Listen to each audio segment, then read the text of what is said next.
Yatsen chogi nyudrumye Pemajun neje sudrang Kordo kadro mampeko Je je je soda drupche Jinje lapche je so so Guru Pemasi je hum Origin Yuji Lubjan San Pema Gesardum Pola Yatsen Chogi Nyudrum Ye Pema Jun Leje Sudra Kordo Kadro Mampe Kor Che Che Je Soda Drupche Jinji Lab Jesus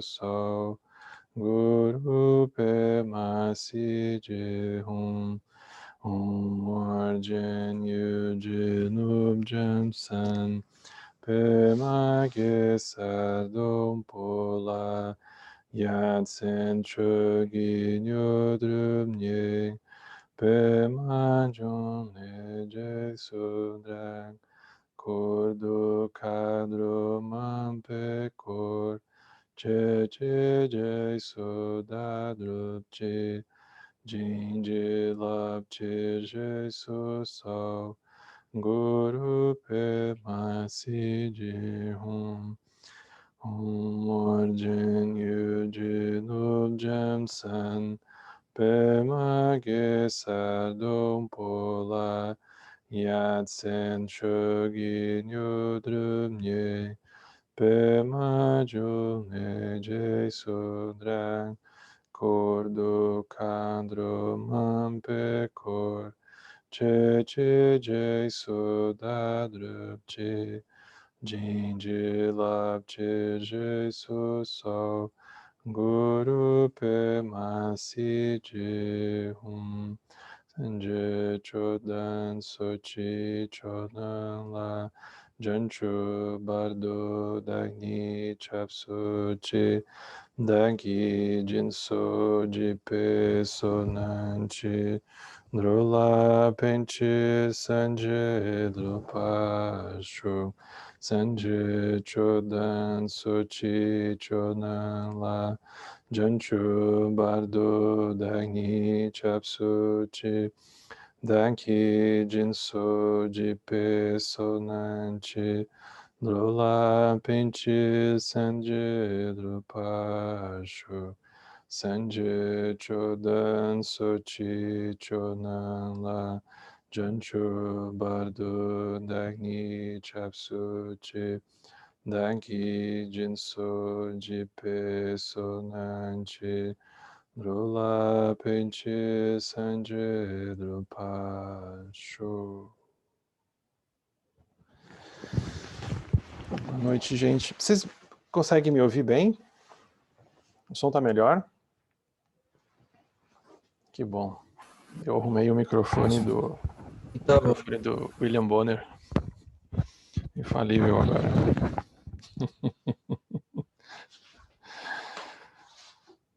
Bom,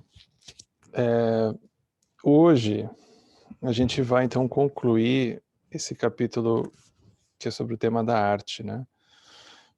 E como vocês estão vendo, é super difícil, né? É um capítulo super profundo, porque ao mesmo tempo que ele vai aprofundar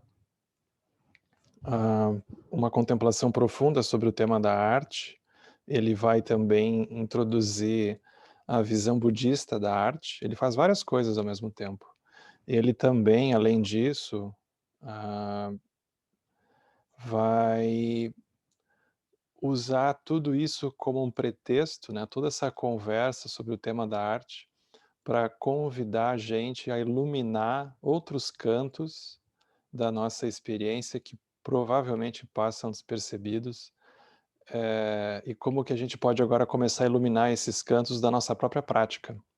Então, embora ele pareça estar falando apenas da arte, o que já não é pouco, né? Mas ele está muito além disso, convidando a gente a iluminar pedaços da nossa experiência e o trajeto, o percurso que ele escolhe fazer é através da arte, através da contemplação do tema da arte. Então ele vai falar dos artistas sublimes, ele está falando dos bodhisattvas, ele está falando da visão iluminada de um Buda olhando para a experiência. Ele não está apenas falando de um artista realizado, mas ele está falando de uma qualidade da experiência que a gente, num certo sentido, procura pelo menos alcançar, nem que seja cognitivamente, né?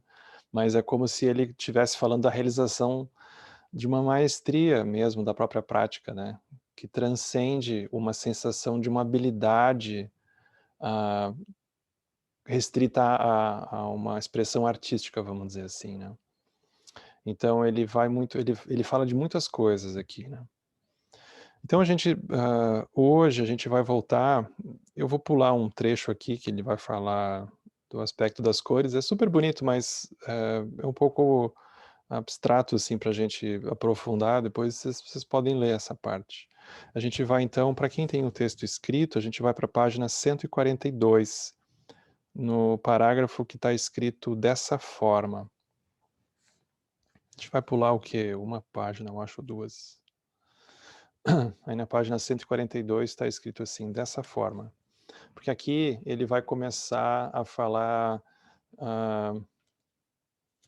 ele usa a expressão conceito, mas ele na verdade está falando sobre as nossas emoções, ele está falando sobre como que a gente rotula as coisas. E aí ele vai usar a expressão conceito. Ele vai falar isso como que os artistas se relacionam com isso, mas é como assim, se servir o chapéu, a gente pega e começa a olhar para outros lados também da vida, né? Então, ele está falando aqui de uma qualidade de alguém que consegue se expressar de um jeito muito profundo. Ele diz assim, dessa forma, se os artistas eles reconhecem a fonte dos conceitos, ele vai explicar mais adiante o que é conceito. Quando eles os expressam, a conexão entre o conceito e a sua fonte não é interrompida, e assim permanece pura, fresca e leve. Porque a linhagem dos artistas depende dos conceitos e os conceitos dependem dos elementos, ao compreender a fonte dos conceitos, os artistas compreendem a essência da cor, ou a essência das cores. Então agora ele vai usar um exemplo, né? Então, por exemplo, se um artista compreende o conceito da raiva, ou seja, compreende o conceito da raiva, ele olha de um modo muito profundo para a própria raiva. Ele precisa ter um grau de liberação, de ficar preso apenas ao aspecto de julgamento, mas é como se ele dissesse, tudo bem, eu já entendi que isso não tem um culpado, da onde isso surge? Se o artista compreende o conceito da raiva, ele sabe que a sua fonte é o elemento fogo, que pode ser expresso pela cor vermelha. Se eles compreendem o desejo, o nervosismo, eles sabem que a fonte dessas emoções, desejo, nervosismo, é o elemento água ou o elemento ar, que podem ser expressos por meio do movimento. Se o movimento ele é deprimido ou ele é frustrado, então a cor adequada é o azul ou o verde. Se é a expressão de algo eufórico, a cor é luminosa e límpida. Se o artista compreende a mente indiferente ou nebulosa, ele sabe que a fonte dessa mente, dela, é o elemento terra e pode expressar calma, torpor ou qualidades pesadas numa pessoa a usar uma cor amarela pálida. Ou seja, como que as cores elas refletem as nossas emoções, elas espelham isso, né?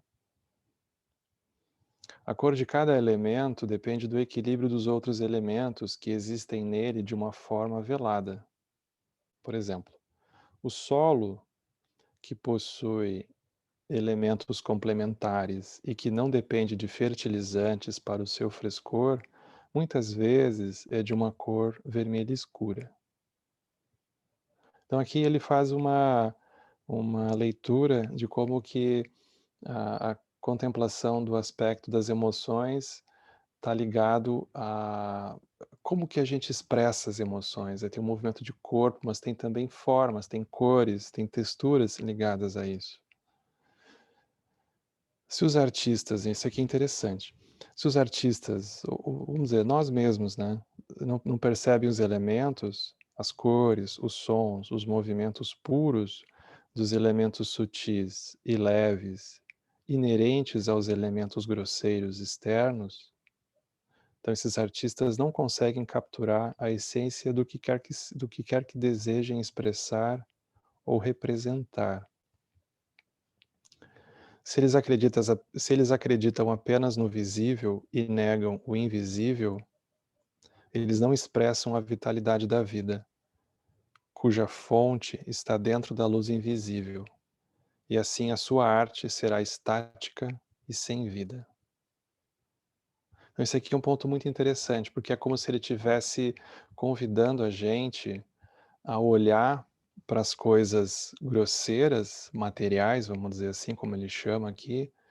E será que a gente consegue contemplar a qualidade dos elementos na materialidade do mundo? Por exemplo, a gente vai olhar para uma casa, vamos supor.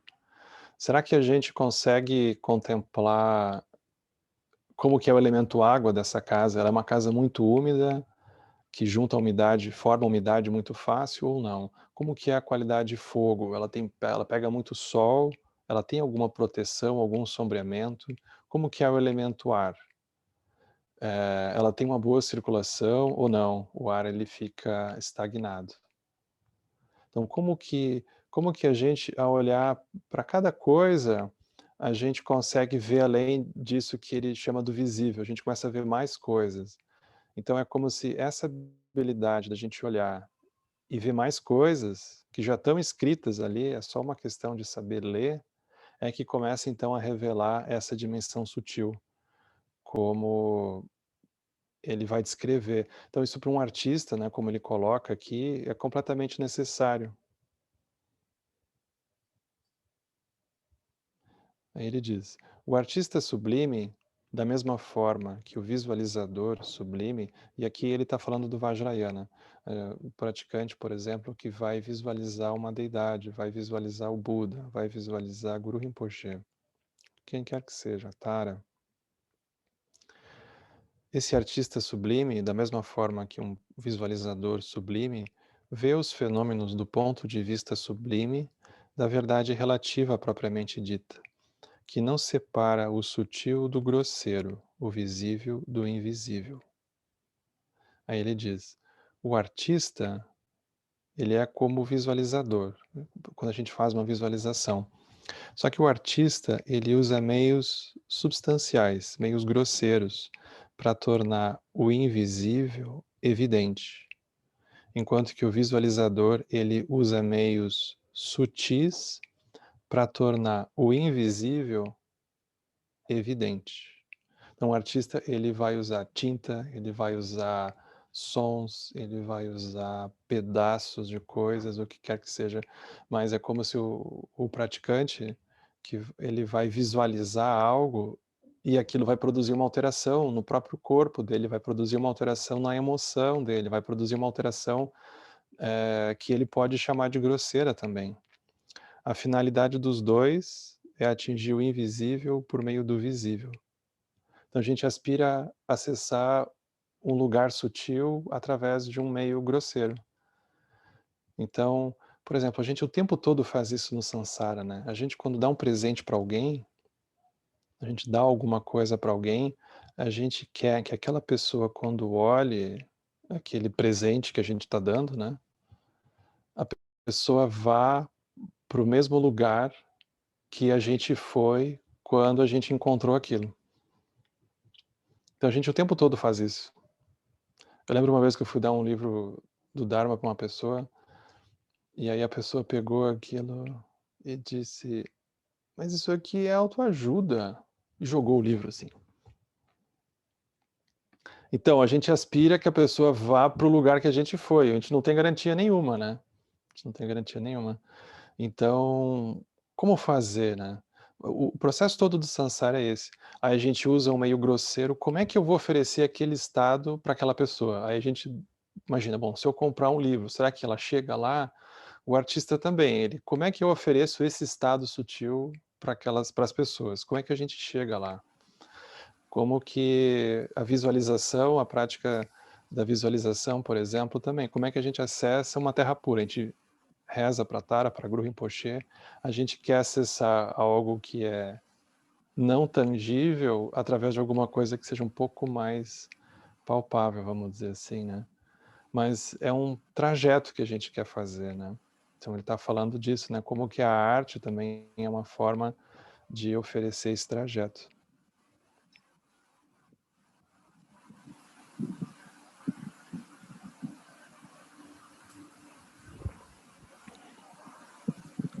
Aí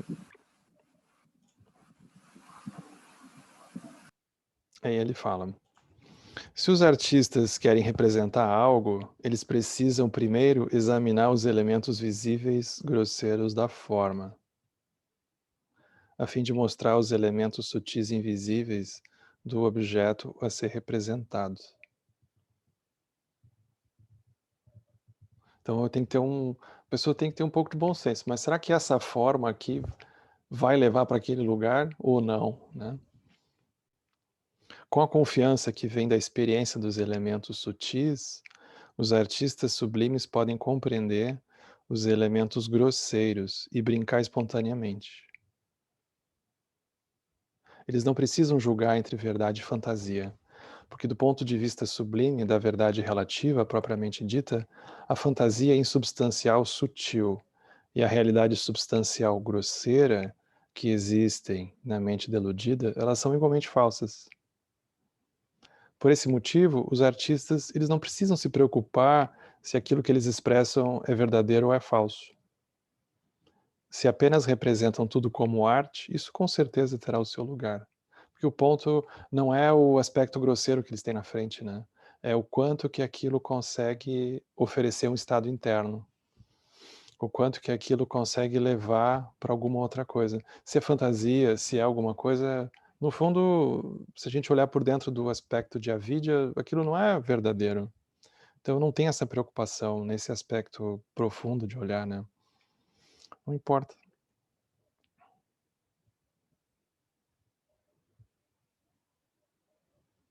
Isso para nós é um desafio, porque a gente facilmente, fica preso nesse dilema, né. Mas isso é verdadeiro ou isso não é verdadeiro? Então é o nosso apego a consertar o mundo, né. E a gente fácil, isso aqui é a coisa mais fácil do mundo, a gente esquecer o que que nós estamos querendo fazer mesmo. A gente está querendo um estado interno. Aqui o estado interno que ele coloca não é qualquer estado interno, é a própria liberação. Como é que a gente oferece a liberação para o outro? Esse lugar, né. Aí ele começa a descrever processos, porque é um processo de um bodhisattva. Então ele diz assim: na tradição budista, a arte pode ser feita para expressar o feio ou o belo, o calmo ou o turbulento. Então isso aqui é importante, porque a gente vai precisar lidar com todas as situações e não só com aquelas que a gente talvez gostaria de lidar, né. A gente vai ter que lidar com todas. A gente não tem como pular. Artistas sublimes que reconhecem as necessidades dos outros seres, eles são capazes de combinar os elementos turbulentos ou os elementos calmos para alcançar um resultado apropriado às circunstâncias. Então, por exemplo, isso aqui é muito interessante. Se é necessário o antídoto para a depressão causada por uma euforia, o artista sublime pode fazer coisas tristes ou coisas feias para nos lembrar do cansaço do samsara, usando imagens que expressam aspectos tristes ou feios da existência. Por quê? A intenção, ela é um aviso compassivo, como a raiva protetora de um pai ou de uma mãe, que ajuda a fazer reconhecer e sentir repulsa por uma forma de renascimento resultante de más intenções, como a raiva e o ódio. Então você está apegado, fixado numa coisa muito particular, a gente está vendo que aquilo vai dar ruim. Aí é possível então oferecer alguma coisa que ajude a sacudir a experiência do outro, né. Agora, por outro lado, se é necessário um antídoto para a euforia causada pela depressão, o artista sublime pode fazer coisas belas ou agradáveis. Imagens belas, elas são feitas para nos ajudar com bons hábitos e para proteger as pessoas das intenções negativas por meio do reconhecimento da perfeição. Aí se a gente está preso dentro de um aspecto assim que a gente não vê sentido em nada, aí faz todo sentido a gente se deparar com uma exibição, uma arte ou algum contato que seja que nos ofereça bons hábitos, nos ofereça boas ideias, né. Então nunca tem uma coisa fixa, não tem uma coisa rígida, ele vai depender sempre do contexto.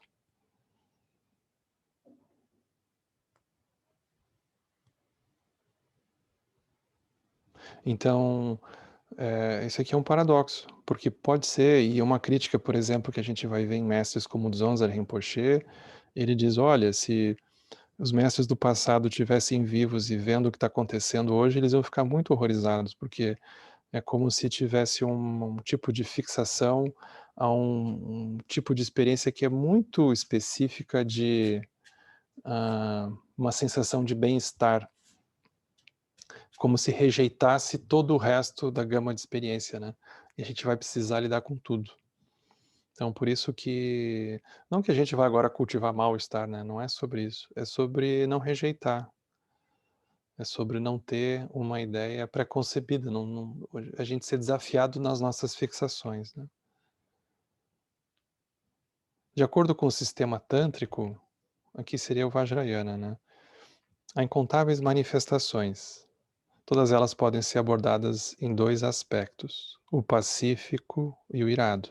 Isso aqui é muito interessante. A gente não gosta do aspecto irado, a gente gosta do aspecto pacífico. Esses aspectos, eles se originam do Dharmakaya, o espaço límpido. Então aqui ele vai começar a falar sobre isso que no budismo a gente chama do aspecto pacífico e do aspecto irado. E isso é visto especialmente dentro da arte, porque a gente quando vai olhar, por exemplo, as imagens como as de Guru Rinpoche, a gente vê que tem imagens de deidades que são, ah, super pacíficas, calmas, e tem algumas que são, assim, horripilantes, né, capa do Iron Maiden para baixo.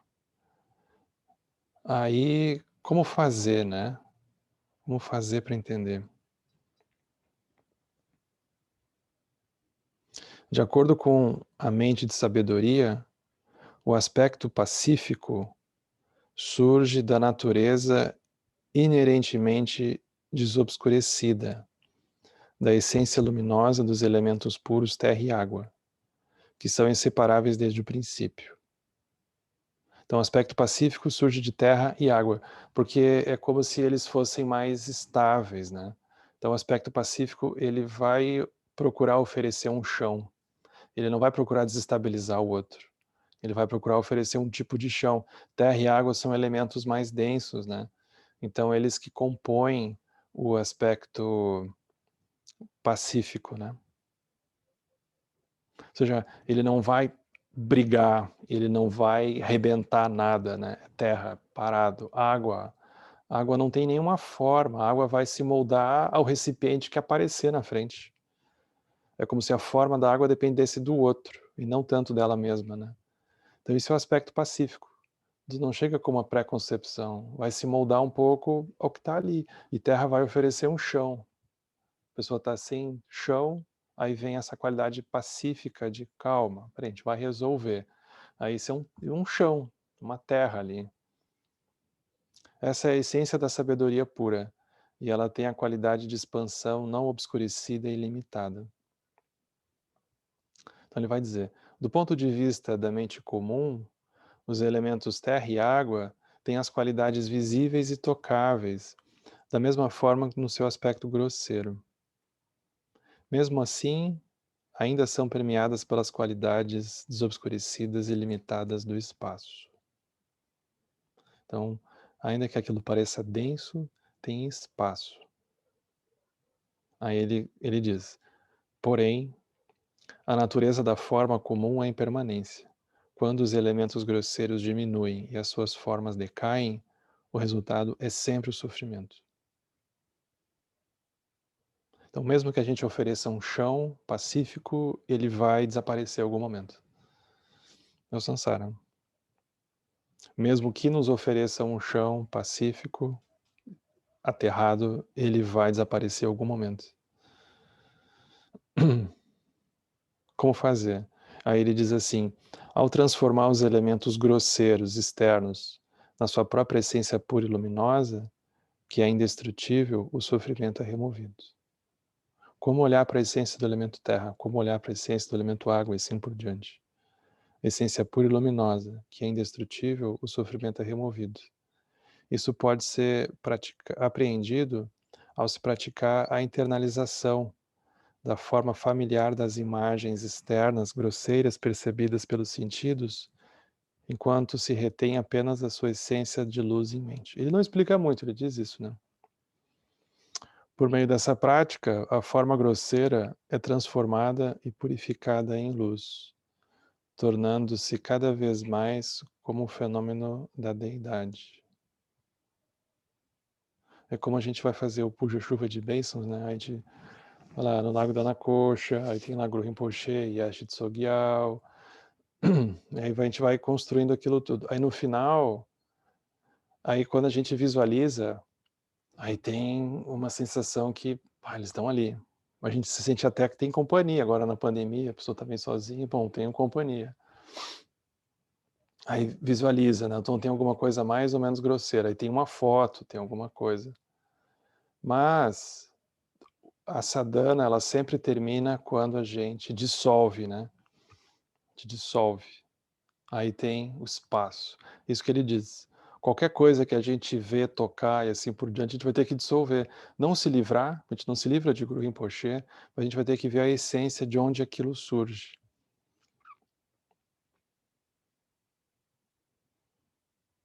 Aí ele diz uma coisa super bonita e super difícil ao mesmo tempo, né, de praticar. Ele diz assim: a forma, ela é expressa pelo artista tântrico nas qualidades belas de objetos desejáveis. Isso aqui é muito profundo, né? Porque, por exemplo, dentro do samsara, nós estamos dentro do que é chamado reino do desejo. Por quê? Porque a gente tem um probleminha com o desejo, porque se não fosse o desejo, a gente não tinha nem nascido. Então, a gente tenta se livrar do desejo, mas enquanto a gente não iluminar o desejo, a gente não atinge a iluminação. É um paradoxo, por quê? Porque o desejo faz a gente dizer, não, iluminação só mais um pouquinho, espera só um pouquinho. Então, nos faz seguir renascendo, né? Então, é como se eles pegassem isso que a gente vai ver como algo que nos arrasta, como algo que a gente vai precisar olhar. Então, a forma, ela é expressa nas qualidades belas dos objetos desejáveis. Elas são expressas pelo artista na forma de deidades pacíficas atraentes, que representam o que os seres sencientes, por meio da sua fixação, desejam tocar. Então é um paradoxo, né? Porque a gente poderia pensar que o caminho seria a gente se livrar dessas representações, né? Como ele diz aqui. Mas, paradoxalmente, é como se o artista, ele justamente produzisse a perfeição da forma que a gente gostaria de tocar, vamos dizer assim. Aí cria, né? Aí tu cria. Ao invés de tu jogar fora, tu cria aquilo. No samsara, isso resulta no êxtase comum do desejo, que é invariavelmente a causa de sofrimento, devido à sua natureza impermanente e imutável. Dukkha vai girar. Porém, quando o objeto do desejo é, por meio da visualização e da meditação, purificado e transformado de substância em luz, na essência intocável dos elementos sutis, o desejo se torna livre do desejo. Aí tu nem chama mais de desejo. Assim, por meio da compaixão, o artista demonstra o caminho para o êxtase sem desejo, que está além da destruição e do sofrimento do samsara. É porque de alguma forma, cria uma situação em que olha muito profundamente para aquilo, a pessoa libera aquilo. O Vajrayana faz isso. Por isso que tem muitas formas, muitas sadhanas, muitas formas de visualizar, né?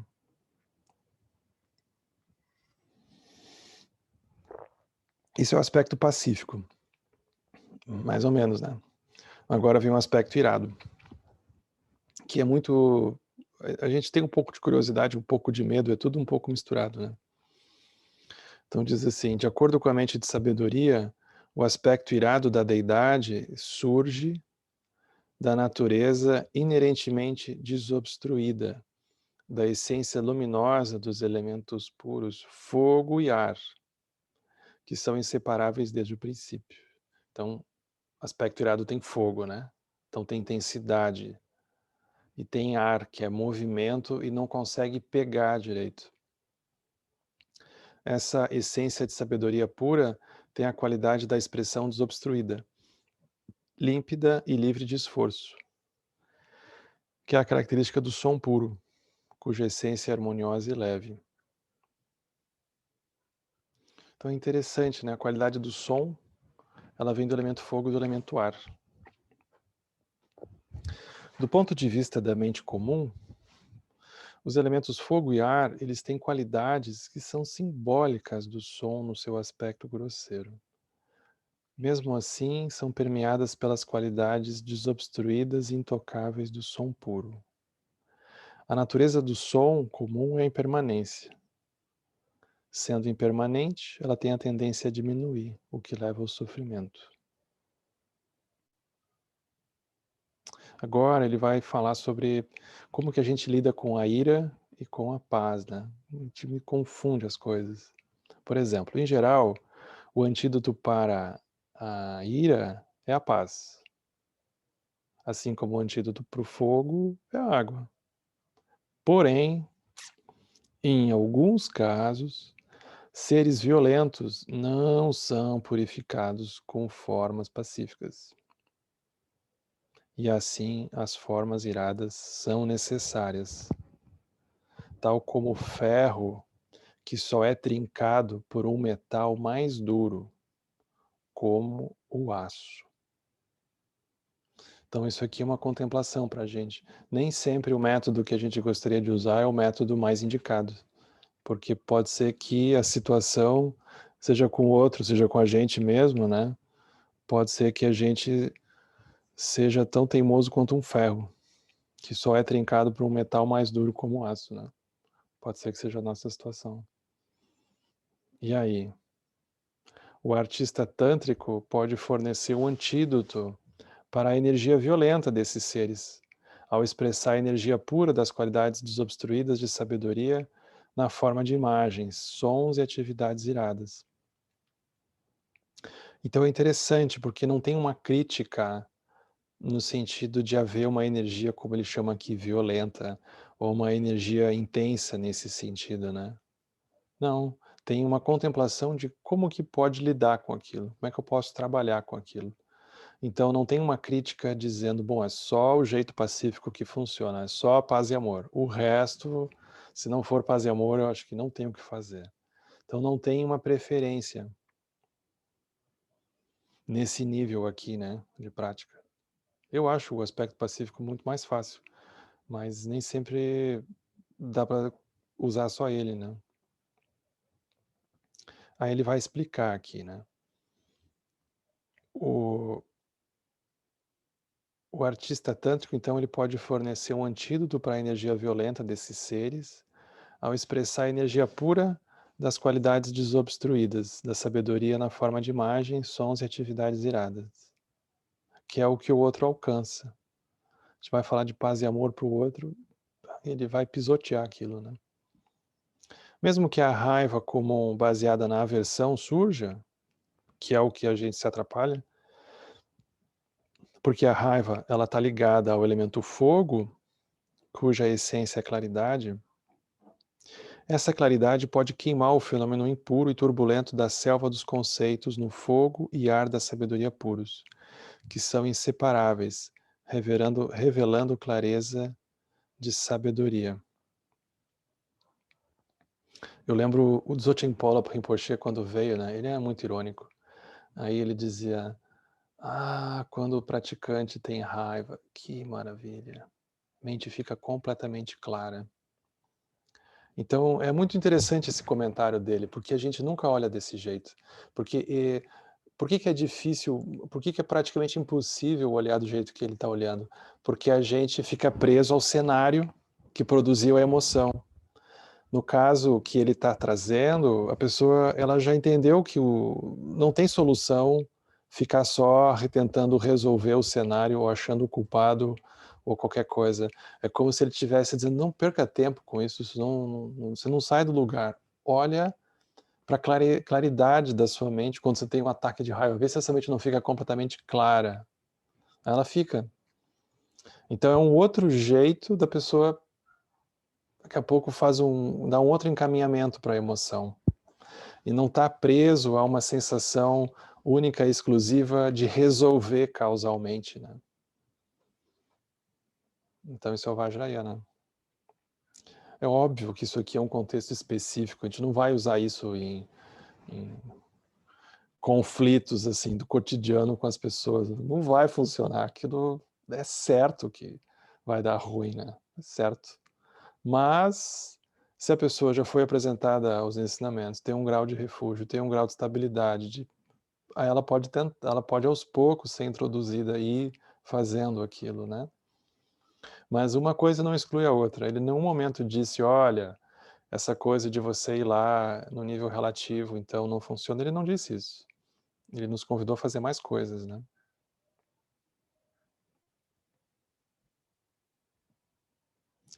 De acordo com os ensinamentos do grande veículo, a arte sublime, ela remove obstáculos ao quebrar as tradições sansáricas inertes e obsoletas, a fim de produzir, por meio da tradição pura, espaço livre de tradição das deidades desobstruídas.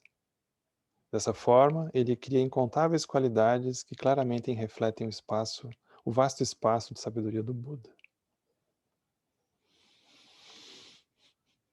Os artistas sublimes, eles sempre fornecem energia aos outros por meio da sua arte. Isso aqui é bonito, porque como eles têm bodhicitta, a arte deles está completamente permeada pela compaixão.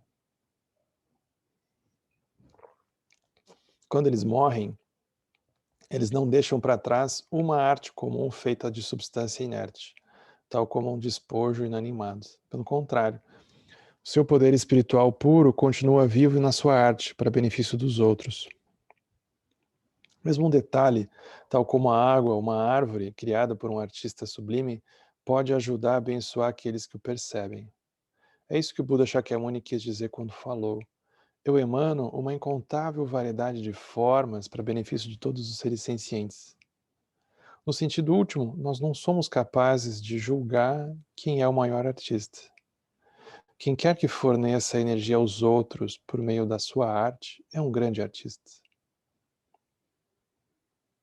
Basicamente, a estrutura do sistema do artista é a mesma, seja ela comum ou sublime. A arte, ela vem dos elementos internos e ela é expressa externamente com a finalidade de ser novamente absorvida na mente interna, a fim de mais uma vez aumentar externamente, e assim por diante, num ciclo infinito. Isso aqui é muito bonito, porque é um pouco essa noção. A gente tem um estado interno, aí a gente usa alguma substância para oferecer para o outro, aí quando o outro olha para aquela substância, vamos supor que deu certo, aí ele vai para aquele estado interno. Aí ele, por sua vez, quando tem aquele estado interno, isso vai produzir um movimento nele que vai fazer ele mesmo encontrar uma forma de manifestar. E aí esse ciclo vai nos levando até a iluminação. Vai levando os seres até a iluminação. A gente não consegue oferecer iluminação, mas a gente consegue oferecer um estado um pouco mais amplo, se a gente praticou um estado um pouco mais amplo. Mas não, pode ser que não. Mas alguma coisa a gente oferece. Isso que a gente oferece vai produzir um impacto no outro. Aí ele vai ele mesmo começar a encontrar outras formas de se relacionar. Por isso que ele diz, A diferença entre o artista comum e o sublime está só no ponto de vista, está na perspectiva. Para aqueles dotados de um ponto de vista comum, o círculo infindável é o círculo do sofrimento do samsara. Para os artistas que compreendem o ponto de vista de sabedoria sublime, a energia espiritual da luz pura se move num círculo infindável de sabedoria, uma mandala da deidade, que é inexaurível, nunca presa e nunca obscurecida. Porque a energia é pura, qualquer aspecto que se manifesta é sempre límpido, é infindável, porque o nascimento e morte dos seres não acaba até que todos sejam iluminados. Aí tem um poema final, né? Coisas infindáveis e horríveis do Sansara, coisas infindáveis e maravilhosas do Nirvana, todas desenhadas pela mente. Assim, a mente é a grande artista, que pinta as várias verdades relativas com o pincel dos conceitos. Que é muito bonito. Se nós não somos deludidos pelas várias cores dos diversos elementos naturais, quando elas surgem no espelho desobstruído da mente, então a natureza é sempre o espaço límpido e não há confusão. Fenômenos diversos, um jovem príncipe casado com a vacuidade intocável, uma princesa suave e misteriosa, de sua união alegre e inseparável, muitas gerações de fenômenos são aumentadas, numa exibição contínua para o bem-estar dos seus pobres súditos.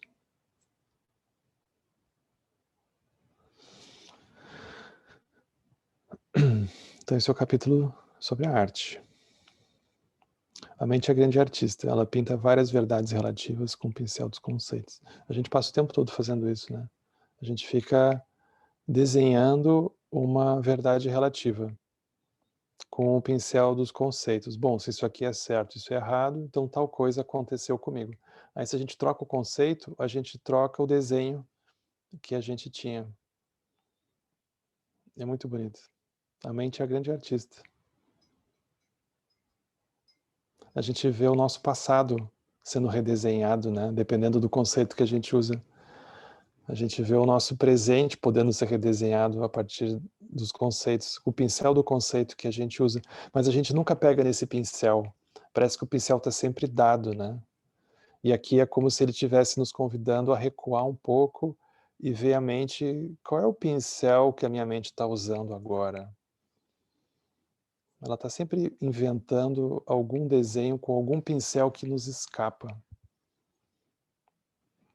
Como fazer, né? Então a gente tem que ver o pincel.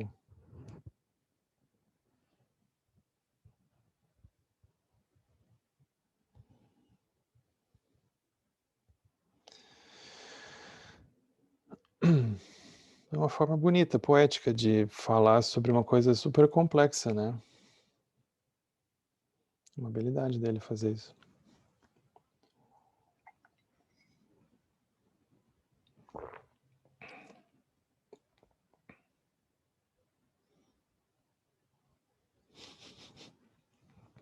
Mas é isso, gente, está aberto. Tem várias coisas aqui para a gente guardar, né? Vários pedaços bonitos aqui. Oi, Lu, por favor. Boa noite, pessoal. Assim, não vai ser uma pergunta, vai ser só um compartilhamento, assim. Enquanto eu li esse texto desse capítulo, veio muito na minha cabeça a questão da ligação com a arte-terapia, sabe?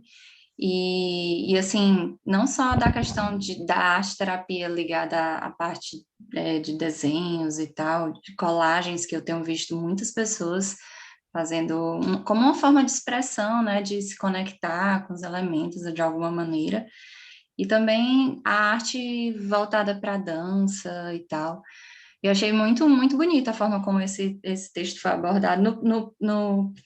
Na parte anterior da semana passada, já achei que foi mais assim, voltado mais para essa coisa da arte mais visual, uma coisa mais...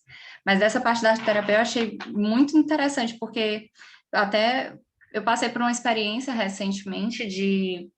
Acho que assim, tem alguns meses, assim, acho que fevereiro, alguma coisa do tipo. Eu sempre tive um bloqueio muito grande com desenho, com pintura, com alguma coisa, porque eu achava que eu tinha que fazer muito perfeito, né? Então, assim, simetria, tinha que estar tudo... Assim, aquela coisa que aquilo ali me bloqueava. E, de alguma maneira, eu pude me permitir me conectar com... Eu encontrei, estava fazendo uma geral aqui, uma faxinana de pandemia, e aí eu encontrei uns lápis de cores dos meus sobrinhos, e aí comecei a me permitir riscar sem rumo, sabe? E como aquilo foi me saltando, e eu levei isso para terapia, que não é arte terapia, que no caso foi a minha terapeuta mesmo. E foi muito interessante ver esse processo da forma como eu me conecto. Parecia que eu aterrava, sabe? Enquanto eu estava ali deixando o lápis correr, sem um desenho específico, sem uma forma específica. E foi muito bom, isso me trouxe um aterramento junto com a prática, né? Que eu tenho implementado, assim, botei na rotina, e isso tem me trazido realmente um aterramento, sabe? Uma coisa, assim, que me ajudou muito. E eu achei isso muito bonito. Agora, quando você falava com relação a essa parte da irado, né? De você, de alguma maneira, ter que, né? Ter as imagens que são mais iradas, assim, eu sempre fico com aquela coisa, né? Porque você, para certo tipo de ferro, só um metal específico para quebrar, né? Aí eu fiquei pensando, nossa, mas aí tem que ter muito discernimento para poder agir. É como você falou, né? Não é num contexto específico, é para esse contexto do texto que ele está trazendo, né? E aí eu fiquei assim, porque por muitas vezes a gente quer, eu pelo menos, a gente não, vou dizer por mim, eu quero usar de uma coisa assim, achando que vai ser uma ação compassiva irada, mas muitas das vezes o compassivo passa longe, fica só o irado mesmo. E aí eu fico, né, sempre procurando me basear que aquilo tem que ter um distanciamento e tal. Eu só hoje estou falante, mas era só para compartilhar isso. Coisa que eu não sou, né? Mas assim, hoje eu estou Não, mais. gostando. Obrigado, Lu. Ah, legal, isso é verdade, a arte-terapia tem essa função, né? Eu não conheço muito. Outro dia não, acho que foi ano passado, aí uma pessoa me mostrou uma, uma, uma menina no Instagram. Aí eu olhei o nome dela, eu digo, nossa, a gente conviveu na época da faculdade, ela chama Bruna Maia, ela tem um perfil que chama Estar Morta. E eu lembro dela lá em casa, assim, na época da faculdade, porque eu morava numa república e ela era muito amiga e colega de um amigo meu de infância, que a gente morou junto na faculdade. Ela vivia lá em casa. Aí depois eu vi os desenhos dela e a história dela é muito curiosa, porque ela também estava indo na terapia e aí a terapeuta começou a sugerir que ela desenhasse. E ela fazia uns desenhos muito toscos, assim. E aquilo virou um sucesso. Por quê? Porque no fundo ninguém é perfeito, né? No fundo todo mundo é tosco. Um bom tanto de tosco, né? Então todo mundo se identificou com aquilo. Por quê? Porque essa coisa muito arrumada é inatingível, né? A gente idealiza, mas aquilo não existe, né? A vida como ela é, assim, não é daquele jeito, né? Então é bonito isso. Dá uma humanizada, a gente precisa dessa humanizada, né? Nossa, ninguém aguenta.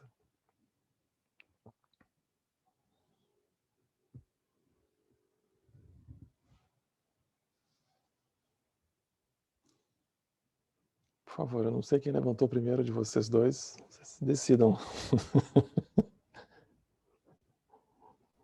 Pode falar, Francisco, fica à vontade.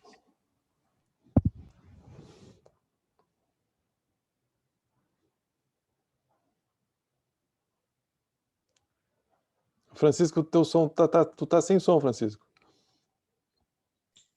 Ah, agora. Eu queria saber se na última estrofe existe alguma coisa além do óbvio, assim, uma coisa mais oculta aí.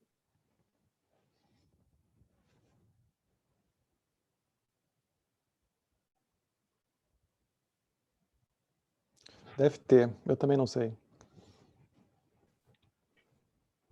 Eu desconfiei que tem, mas eu não consigo alcançar. Ele diz misteriosa aqui, né?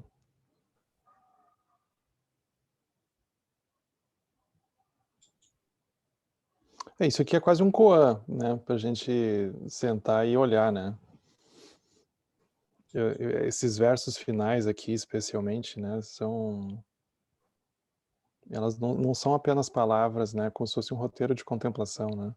Porque, por exemplo, coisas infindáveis e horríveis do Sansara, coisas infindáveis e maravilhosas do Nirvana, todas desenhadas pela mente. Isso aqui é super profundo, né? Porque a gente vê, por exemplo, alguém que numa situação material a gente diria que horror, e a pessoa pode estar tendo uma experiência interna de iluminação. A gente for olhar, por exemplo, o contexto material desses praticantes que atingiram o corpo de arco-íris, viviam num contexto assim de muita austeridade, muitos deles, né? Agora a gente pode pegar coisas maravilhosas, infindáveis do Nirvana ou do Reino dos Deuses, que seja, e aquilo aparentemente seria o Reino dos Deuses e aquilo ter um aspecto psicológico de muito sofrimento envolvido ali, sabe lá. Então é muito impressionante, né? Como se ele tivesse aqui mostrando a importância de jogar a luz nisso, né? Nesse aspecto, são desenhadas pela mente. O contorno é dado pela mente, né? Então, cada pedaço aqui é super profundo, né? Pra gente olhar, né? A última, realmente, eu não consegui ir muito longe. Mas você segue olhando. Eu também vou ficar olhando. Ok, obrigado. Obrigado. Oi, Liliane. Peraí, que agora que eu consegui abrir o... Isso, agora Não, eu te eu ouço. só aqueles depoimentos, assim, vou fazer meu depoimento. Eu sou professora de desenho e de pintura, né? Que legal, pô, tem um profissional aqui. E para os alunos, mas não é muito específico, porque eu ensino ele no curso de design, eles têm que reproduzir objetos de forma desejável, né? Interessante. Mas eu amo trabalhar o Dharma com eles, assim. Até assim, em relação a cores, né? Eu digo para eles assim, tenho certeza que o verde que eu vejo não é o verde que você vê. Porque se fosse o mesmo verde, você ia gostar do verde. Então, como é que você vê um verde e eu vejo outro verde? É muito estranho isso. Mas o principal, assim, o problema deles aceitarem a folha em branco e começarem alguma coisa. Como eles têm que passar por todo um transtorno de camadas e camadas de problemas pessoais, né, assim, que foram construídos. Eu disse assim, não, mas qualquer traço, põe qualquer traço. É muito complicado, né? É muito interessante. E outra coisa que eu queria dizer, assim, como é que pode que você vê o Van Gogh e aquilo te toca, e o outro não toca? E a arte tem essa possibilidade de você se ver nela, né? Esse espelhamento, assim, impressionante. Eu acho a arte, assim... Eu que trabalho com pictórico, mas também trabalho com música. Quem sabe, quem trabalha com música também sabe, né? Ou quem toca. É sublime você tocar. Não há como tocar se não há alma nisso. Você sente a alma, né? É só um depoimento, assim. Legal, Deu vontade de obrigado. falar.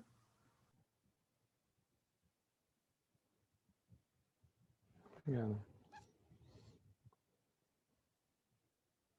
Tem o Francisco e a Mariana, não sei quem começou. Bia, você quer falar? Desempata aí, Bia. Eu acho que nesse texto aqui, você leu uma parte que, para mim, resume o que é a arte, né? Que se a arte vem dos elementos internos e a expressa externamente, com a finalidade de ser novamente absorvida na mente interna, a fim de, mais uma vez, aumentar externamente, e assim por diante, num ciclo infindável, né?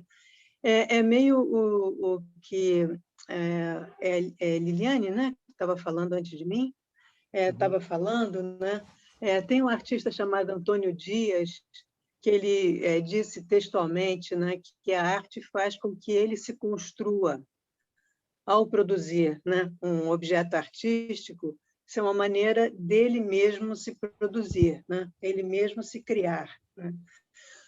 E uma das características da arte, né, aqui ele está chamando de arte sublime, mas é justamente provocar no outro a vontade de criar, né? Então, é esse ciclo infinito, né?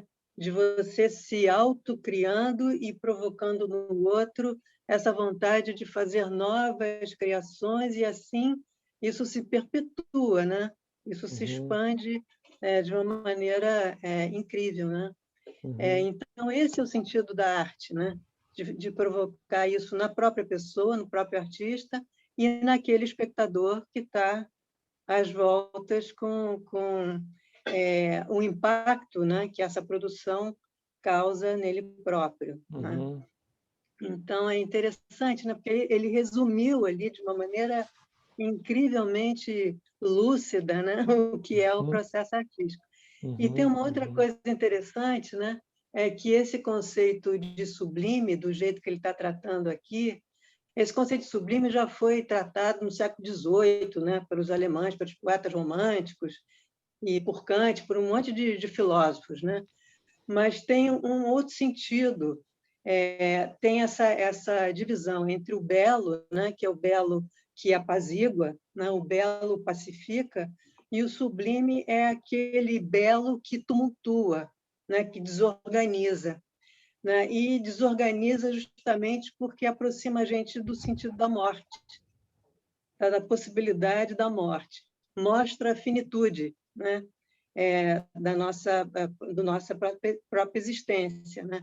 Então, é um sublime, é uma beleza que desestabiliza. Tá? Então, é interessante, não sei se tem a ver com esse sentido que ele está tratando aqui, mas é interessante, pelo menos, ver esse contraponto, né? E tem um outro artista chamado Paul Klee, né, que eu acho que muita gente conhece, um artista incrível, né, do início do século XX, que ele diz literalmente, né, que eu quero tornar visível o invisível, né? E ele tem toda uma teoria, né, do desenho e da cor, né? E ele era professor da Bauhaus, né? E ele, enfim, ele criou todo um método, né? Ele não só pintava, como também era músico, e ele criou um método de mostrar para os alunos, né, como que os alunos poderiam criar, né? Então, ele parte da linha, do ponto, da cor, e vai tecendo, né, toda uma teoria criativa, vamos dizer assim, né?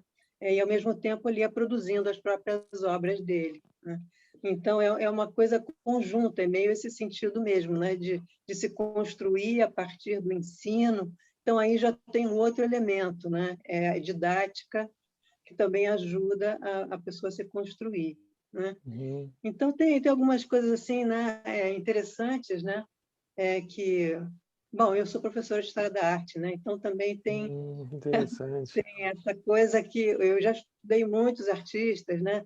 Eu já me embrenhei pelas obras de muitos artistas. Então, isso tudo é muito interessante, né? De você ver isso sob um ponto de vista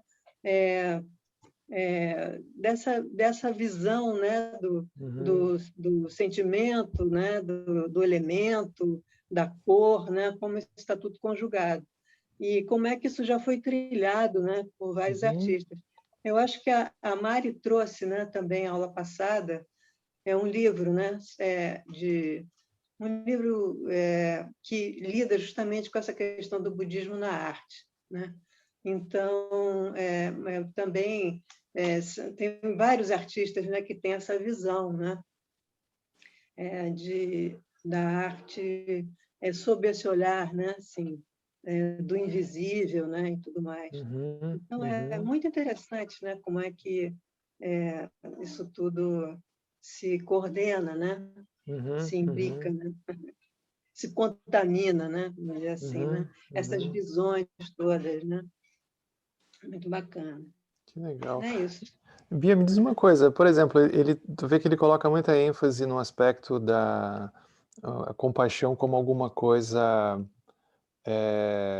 escancarada, ou pelo menos presente, né? Então, isso é como se fosse o lado budista, né? E quando tu vê a história da arte aqui, tu consegue localizar alguma coisa parecida, por exemplo? Não com essas palavras, eu digo, né? Mas não sei se transcendência seria uma expressão, né? Eu imagino que a arte lida muito com isso também, né? Pois é, que é difícil a gente falar de arte num sentido assim abrangente, né? Muito abstrato, né? Uhum. Artistas e artistas, né? Cada um está querendo ali mostrar uma coisa, né? Tem artistas muito agressivos, né? Tem artistas muito conturbados, né? E por outro lado, tem outros que não são assim, né? Essa ideia, né, da raiva que clareia, né? Que Uhum. desobstrui, né? Também Uhum. pode ser, né? Uma maneira também da gente pensar nessa compaixão, né? Sei lá, estou pensando alto agora, né? Uhum. Quer dizer, Uhum. você tem que, na verdade, abranger todos os aspectos da vida, né? Não só a Uhum. compaixão como uma coisa leve, né? Assim, né? Uhum. O bela, né? Vamos dizer assim, né? A compaixão pode ser também outra coisa, né? Não sei, até esse aspecto irado, né? Também, né? Uhum. É uma coisa que corta, né? Uhum. E é uma maneira menos linear, né? Da gente lidar com esse sentimento, né? Mas é para um fim outro, né? Então, não sei, mas é uma coisa para se pensar, né? Tem muita coisa para Uhum. se pensar aí, né? Uhum. Uhum. Uhum. É isso. Obrigado. Obrigado.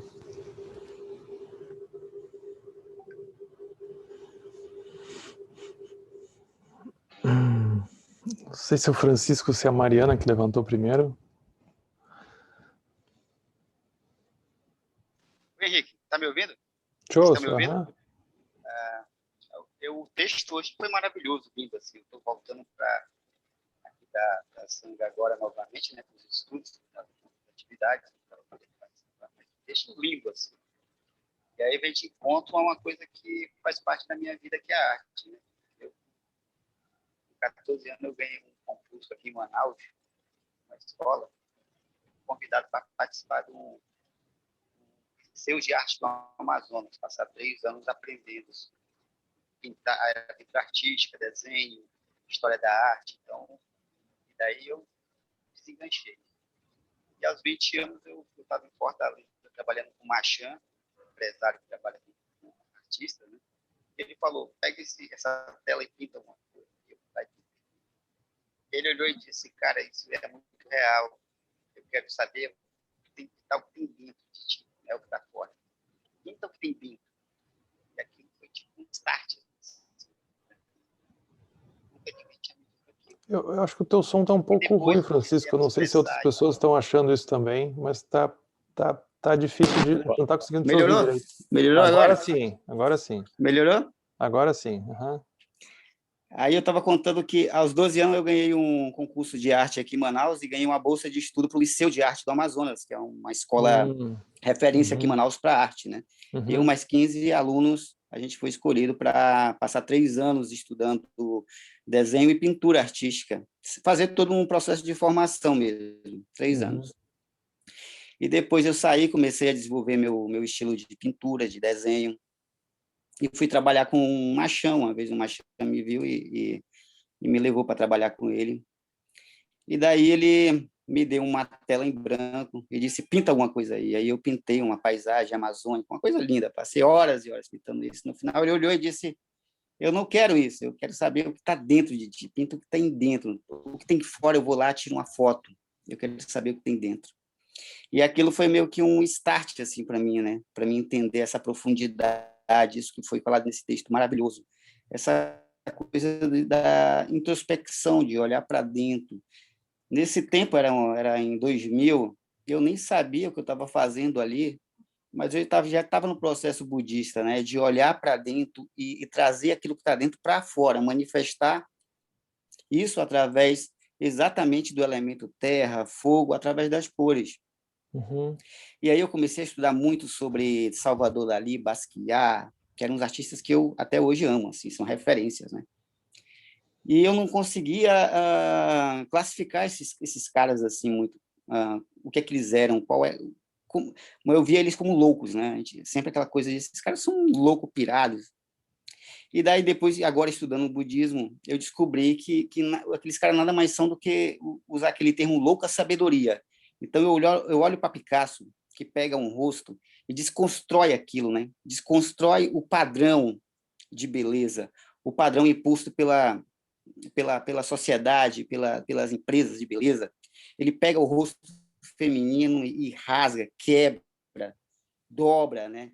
Salvador Dali vem e também pega o espaço ali no espaço, né? O elemento vento, né? Está sempre presente em cima o objeto está sempre em cima do objeto do elemento água ou terra flutuando, né? Então, para mim, hoje observando esses artistas, eu encontro isso, essa inteligência budista que é essa coisa da louca sabedoria. Eles mesmo sem ser talvez budistas, eles já tinham esse aspecto, né, dessa louca sabedoria dentro da arte deles, como Basquiat, que através daqueles riscos e garranchos tinha uma expressão, um poder, né, de uma energia que é impactante. Não tem como olhar para aquilo e não se emocionar, não se impactar, não ficar, sabe, comovido. E esse é o poder da arte, assim. Eu vejo que no mundo atual que a gente vive e para onde a gente está caminhando, a arte vai fazer uma diferença muito grande na vida de todos nós, assim. Tanto é que hoje muitas pessoas estão buscando aprender, conhecer, deixando de lado essa coisa de que eu tenho que desenhar um rostinho perfeito, né? Porque não precisa, é aquilo que tu falou, nós somos a imperfeição, e por sermos imperfeito e tudo ser imperfeito, é que somos belos, né? Dentro dessa imperfeição é que está a nossa beleza, está a nossa humanidade, né? Está o nosso Buda interior. E aí eu percebo esse poder, esse impacto que a arte tem e que ela vai causar nas pessoas, na vida das pessoas agora. E eu encontro no budismo tibetano essa beleza também, porque eu comecei a estudar agora sobre a arte tibetana e comecei a ir lá no Pinterest, baixar um monte de coisa sobre pintura tibetana, e aí acompanhando a Tiffany também. E aí eu vou vendo a beleza que aquilo tem, e eu vou criando agora, a partir de agora eu estava aqui criando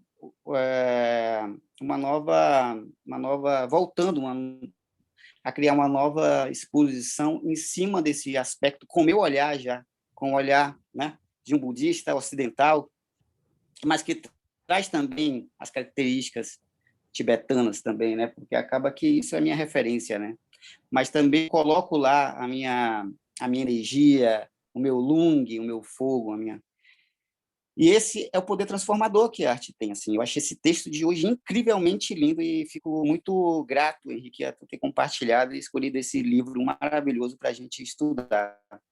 Gratidão.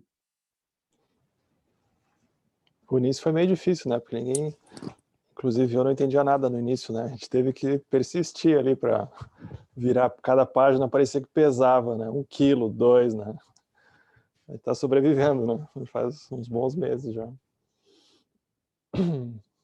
Obrigado, Francisco. Não sei se a Mari está por aí ainda. Oi, Henrique, boa noite. Boa noite. Tô aqui. Então, antes de tudo, eu queria agradecer muito, muito mesmo por esse lindo, maravilhoso texto, né? Eu não tenho um livro, peguei o barco meio andando, mas assim me apaixonei. Logo quando eu vi as suas primeiras aulas, ensinamentos, né? Não pude assistir a última aula, mas assisti essa e queria dizer que me tocou de uma forma extremamente profunda, né? Porque, enfim, eu tive, né? Trabalhei um tempo como atriz, né? Porque eu tenho uma formação em artes cênicas e foi muito interessante rever isso, porque assim foi bem interessante, aliás, a sala de hoje, porque antes um pouco da aula, né, eu estava vendo um filme, porque eu estou fazendo uma matéria que é psicologia e cinema, né?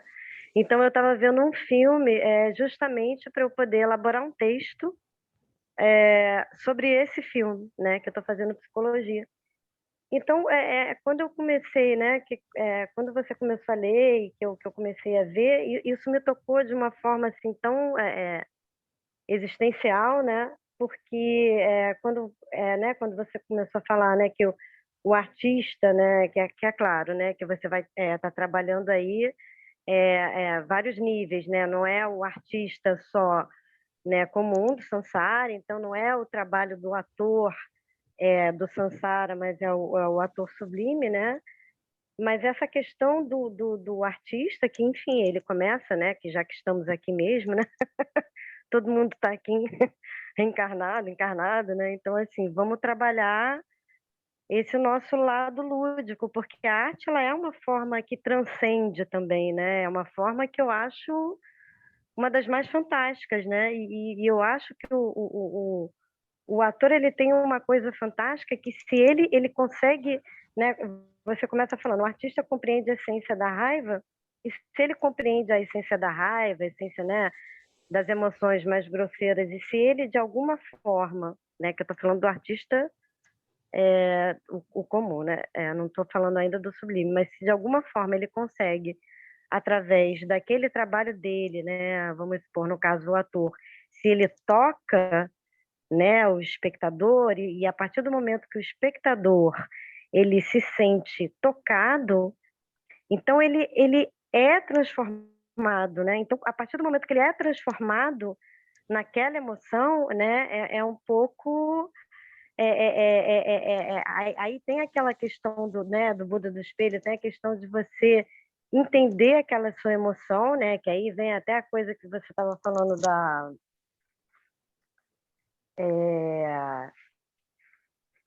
que você falou, né, que tem seres violentos ou não, que você precisa agir de uma forma irada, no caso da visualização da deidade irada. Se a gente trazer isso, né, para um plano anterior, né, o plano mais grosseiro, digamos, da figura do artista, você vai lá, vai ver um filme, ok.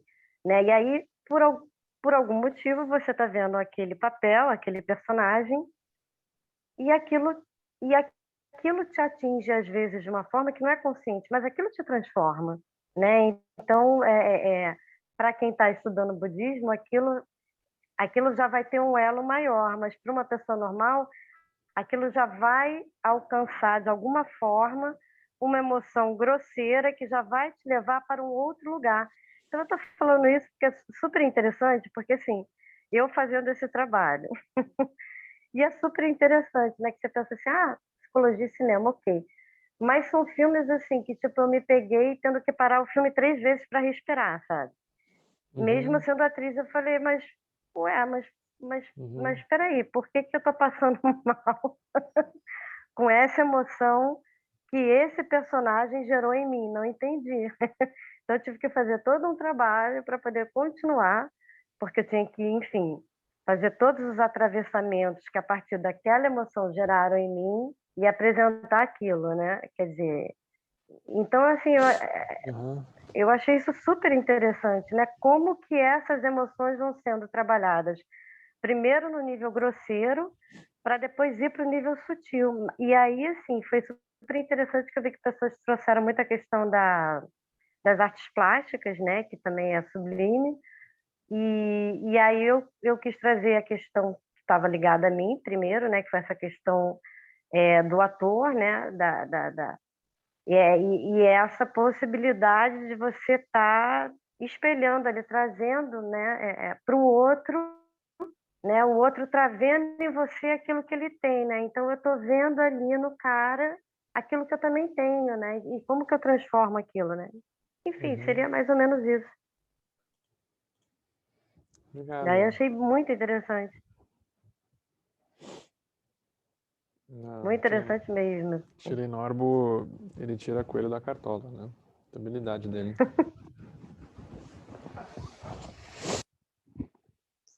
Tá bem, gente. Obrigado.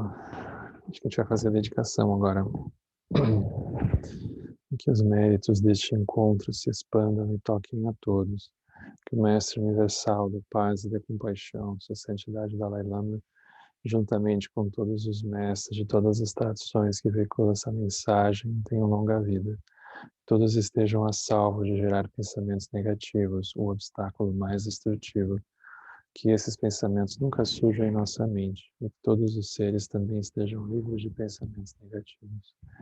Quem Lukcho Sun Ringo Chezan Lin Sa Sun Chapa Peldro Jucho Sun Não Adan Hidraudo Sun Gedesho